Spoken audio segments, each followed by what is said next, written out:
Je suis paraplégique depuis 3 ans maintenant et je n'ai pas le droit à l'allocation adulte handicapé, car dans son petit commerce, mon mari touche 1 500 € par mois. Nous payons 990 € de loyer pour un logement adapté à mon fauteuil roulant. Nous payons 150 € à ma fille en seconde année de fac pour sa chambre universitaire. Mon fils est à l'internat, 150 € par mois.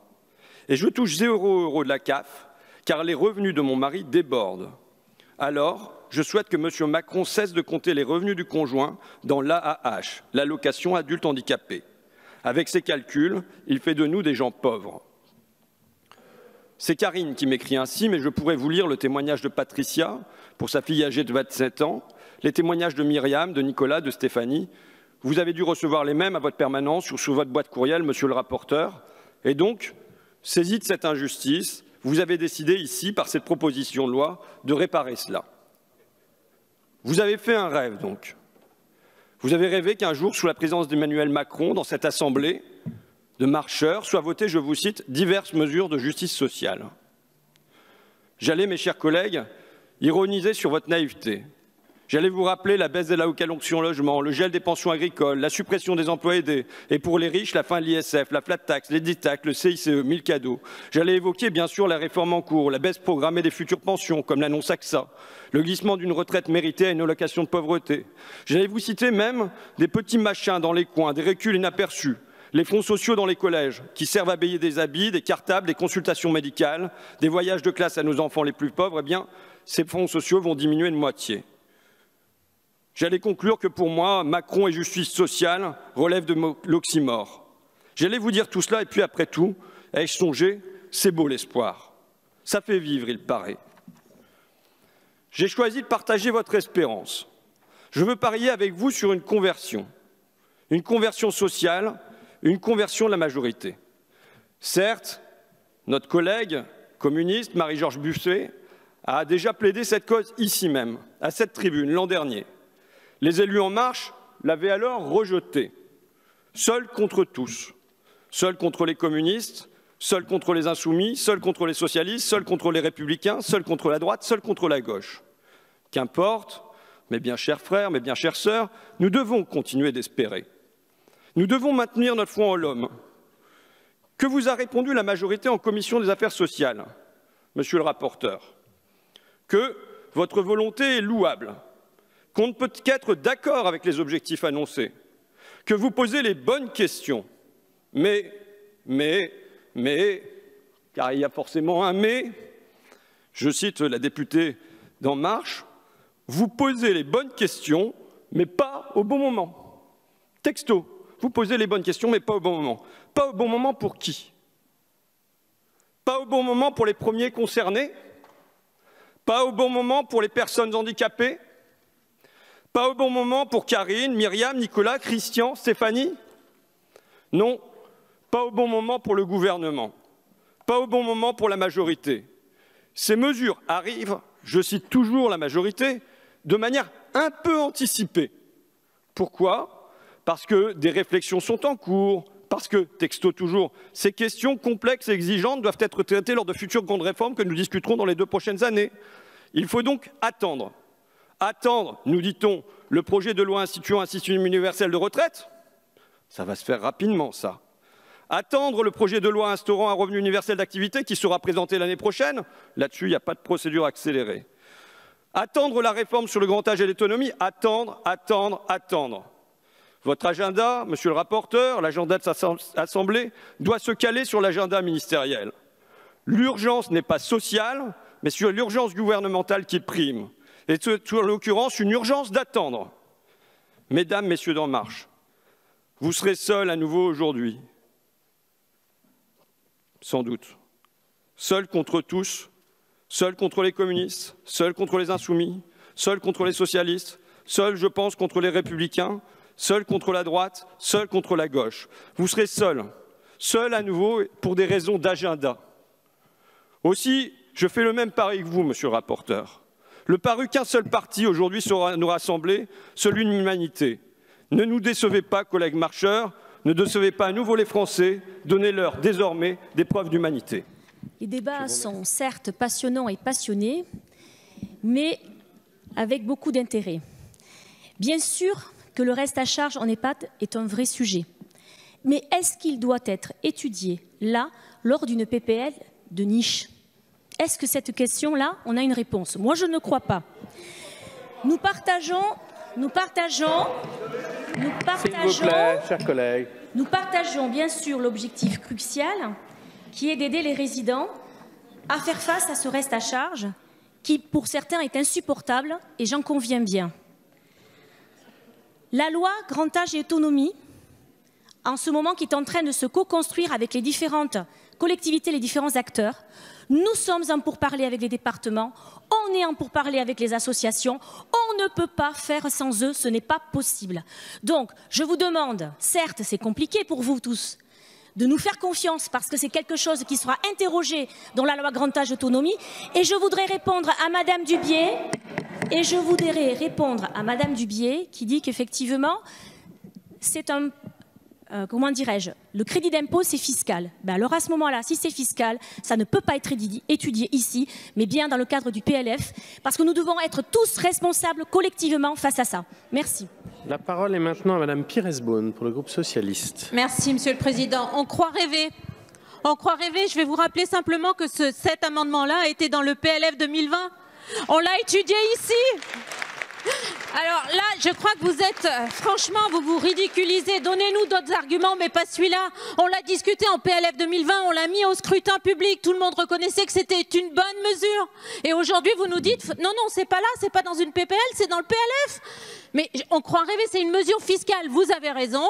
Et aujourd'hui, vous pouvez le voter et vous allez commettre une deuxième faute politique. Te dire à notre collègue de La République En Marche qu'une proposition de loi, c'est une proposition de loi.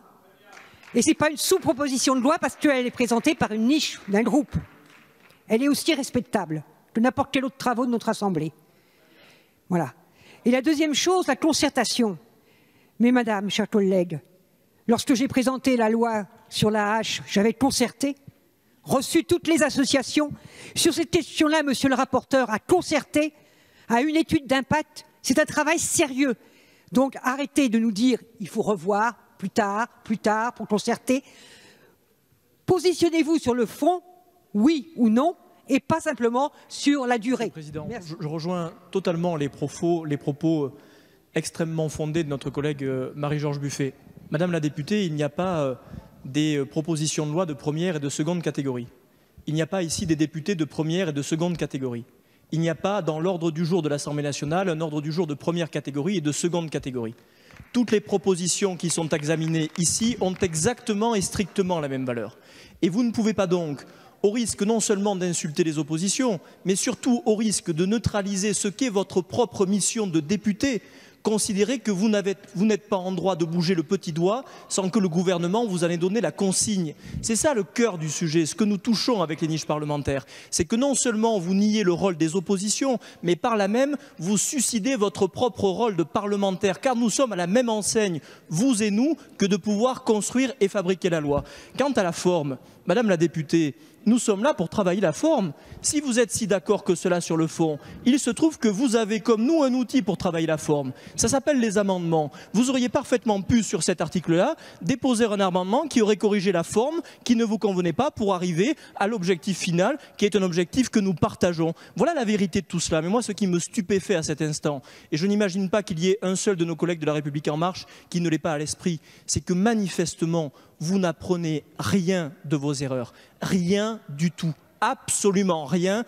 Aujourd'hui même, ça n'est en nouveau la démonstration. Et je soupçonne que vous soyez quelques-uns à ne pas être si à l'aise que cela. Je voudrais prévenir les députés En Marche qui sont rentrés en cours de débat. Durant le débat, il y avait 5 députés En Marche sur ces bancs qui ont assisté aux différentes interventions, qui ont entendu les orateurs venir dire attention, vous allez être seuls. Il y a eu la proposition de loi de Marie-Georges Buffet la dernière fois, les marcheurs étaient seuls. Vous étiez seuls contre la droite, vous étiez seuls contre la gauche. Il y a eu la PPL Deuil, c'est produite la même chose. Nous venons dire attention aux députés qui n'ont pas eu l'opportunité d'assister à tous les débats.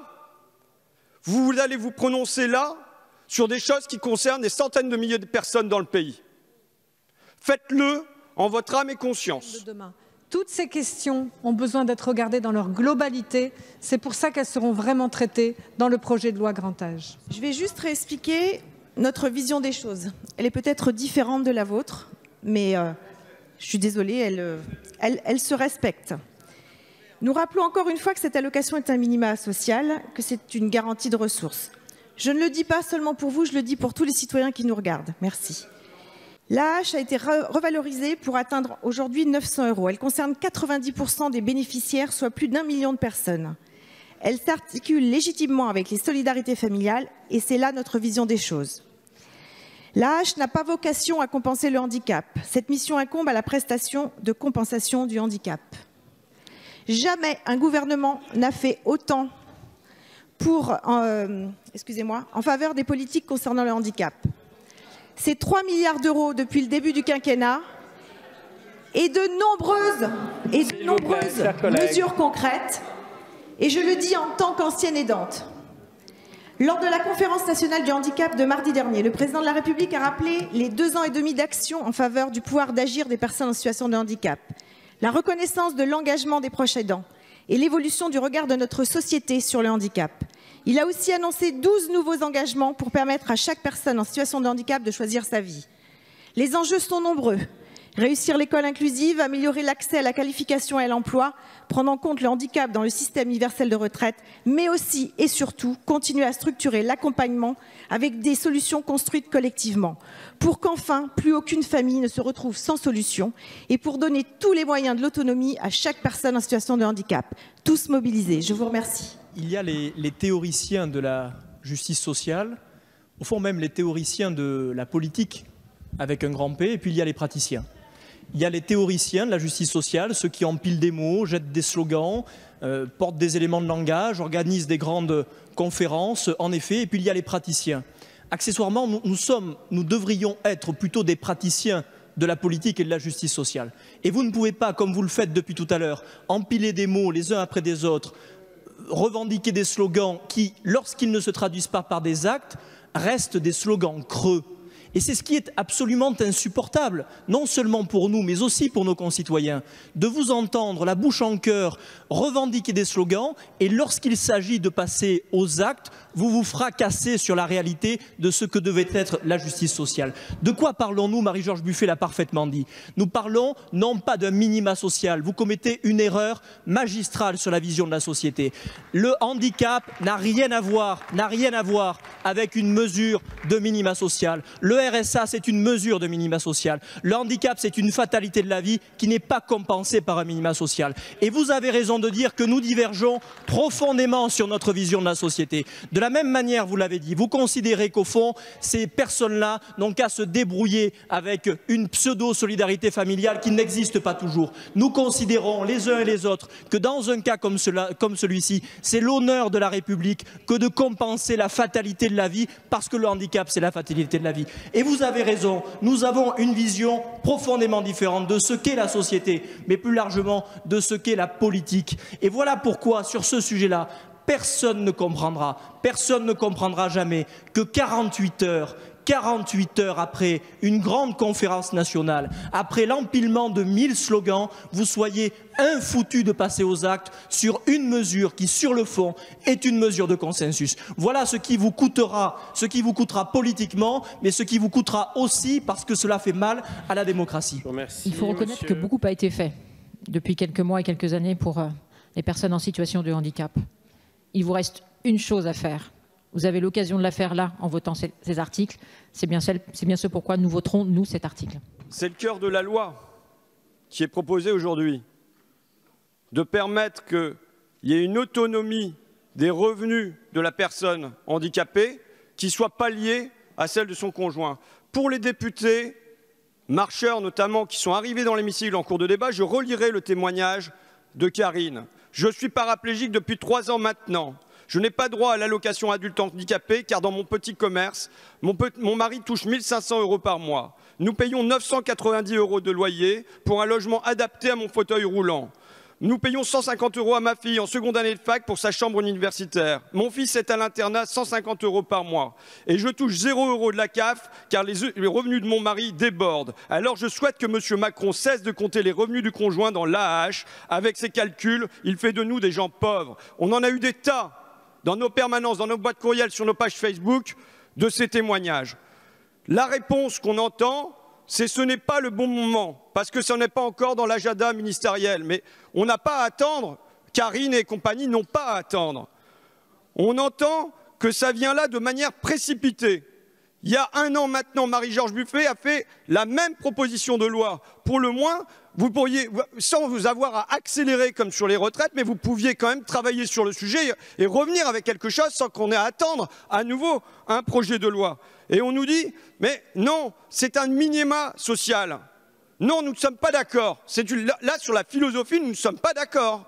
Ce n'est pas un minima social, c'est une allocation d'autonomie pour permettre à la personne handicapée de vivre sans être dans la dépendance de son conjoint. Je vous alerte à nouveau. Vous serez seul dans cet hémicycle. Vous avez entendu l'UDI également. Vous avez entendu les communistes. Vous avez entendu la droite. Vous serez seul dans cet hémicycle. Mais le plus terrible, c'est que vous serez seul dans le pays. Ce que vous creusez, c'est le fossé entre le pays légal qui se trouve ici et le pays réel qui se trouve dehors. 69 votants exprimés, 63, majorité à 32 pour 35, contre 28. L'article est donc adopté. Nous passons maintenant à l'article 3. D'abord, je voudrais avoir l'avis de la ministre. Quand la députée de En Marche dit que c'est un minima social et que ça n'est pas une allocation d'autonomie, moi je voudrais avoir le point de vue du gouvernement pour qu'on sache si c'est une allocation d'autonomie ou si vous considérez ça juste comme un minima social. J'aimerais que la question soit tranchée. Par ailleurs, l'article précédent est passé. Il est passé contre le groupe En Marche. Il est passé parce qu'un certain nombre d'entre vous doivent être hésitants. On laissait flotter leurs doigts à ce moment-là. On préférait sortir. Moi, ce que je vous demande, chers collègues marcheurs, là, vous comprenez l'enjeu. L'enjeu, il est simple, c'est que des dizaines de milliers de personnes dans ce pays, de personnes handicapées, ne dépendent plus de leurs conjoints quant à leurs revenus, qui ne voient pas leur allocation d'adultes handicapés supprimée quand le conjoint retrouve un travail ou pour permettre aussi une séparation, pour permettre de ne pas être dans la dépendance à l'égard de ce conjoint. Voilà l'enjeu de ces deux articles. Et bien maintenant, vous avez une possibilité là, c'est la possibilité de l'humanité, de rejoindre le camp commun. De rejoindre le camp commun de cette Assemblée, plutôt que d'être des malgré vous, parce que cet article, il risque de passer malgré vous. Eh bien, dites-vous que, bon, vous avez hésité, mais finalement, vous rejoignez le camp qui, aujourd'hui, va être majoritaire, je l'espère, pour que on puisse sortir les revenus des personnes handicapées d'une dépendance. Rejoignez-nous volontairement, plutôt que d'être dans l'abstention ou l'absence. Non, Monsieur Ruffin, vous avez la parole. Concernant cet amendement, Madame la Ministre, vous ne nous dites pas si vous considérez l'allocation adulte handicapé comme un gage d'autonomie pour la personne ou comme un minimum social. À ce sujet, l'association APF France Handicap indique ceci. Il insiste sur le fait que l'allocation adulte handicapé est attribuée sur la base de critères médicaux et que son octroi se fait à partir du constat de la reconnaissance d'une incapacité durable et substantielle du bénéficiaire créatrice de handicap. Et il est évident que ce n'est pas parce que les revenus du conjoint augmentent ou que soudain on se met en couple que ce handicap disparaît.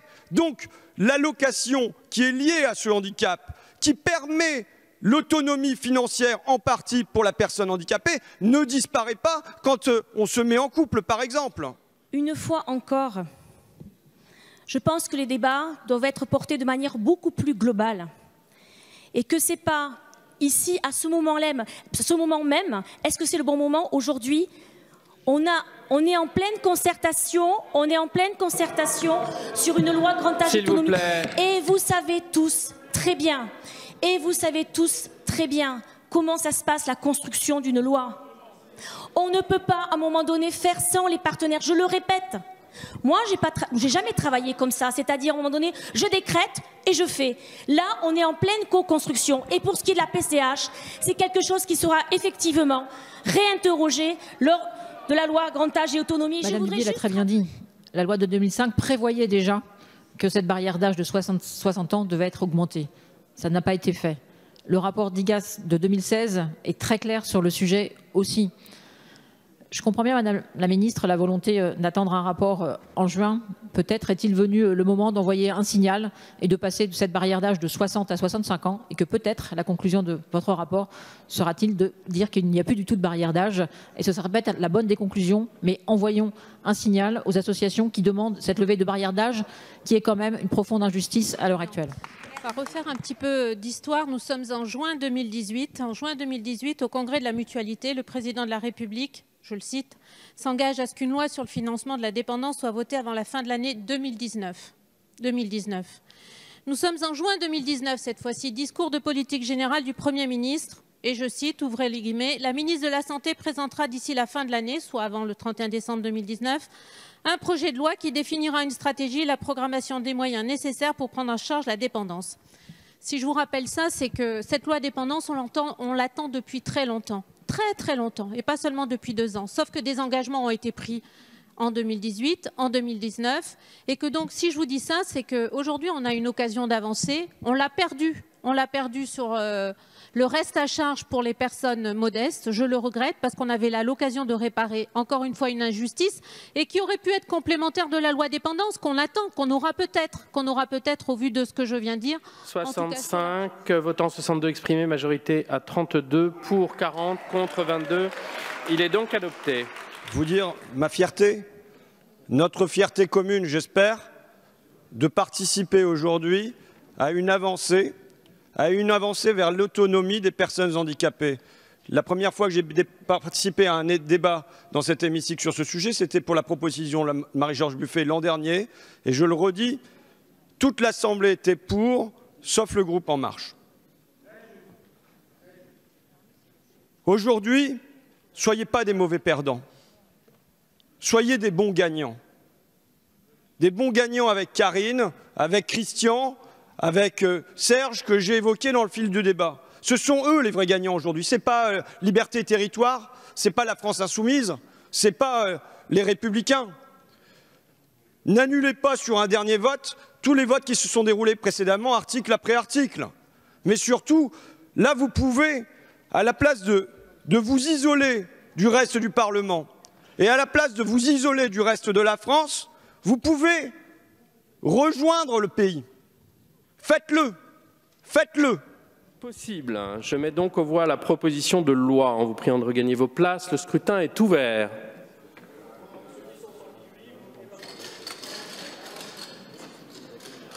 Le scrutin est clos.